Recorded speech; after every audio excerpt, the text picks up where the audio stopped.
রাজনৈতিক দলের কিছু ব্যক্তি বা বেশ কিছু ব্যক্তি বিভিন্ন জিনিসের টিকিট বিক্রি করে বেড়াচ্ছে, বিভিন্ন জিনিসের কনফার্মেশন দিয়ে বেড়াচ্ছে।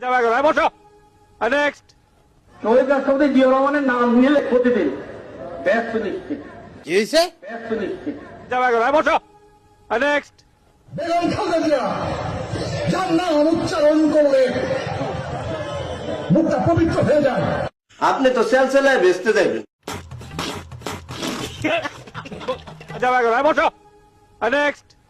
জিয়াউর রহমানের হাতে গড়া দল তাদের শীষে ভোট দিলে আপনারা অবশ্যই জান্নাতুল ফেরদৌস আশা করতে পারেন। পারেন কিনা ভাইরা?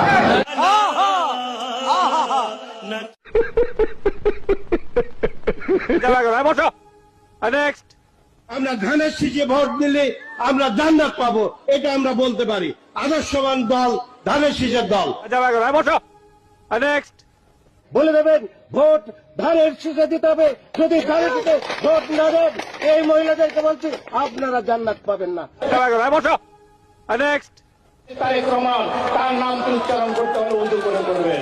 তারা পাল্লা মার্কে ভোট দিবে, বরং এরা দুযোগে যাওয়ার সম্ভাবনা বেশি। চার খলিফার এক খলিফা আমার নেতা শহীদ প্রেসিডেন্ট জিয়াউর রহমান, চার খলিফার মতো একজন।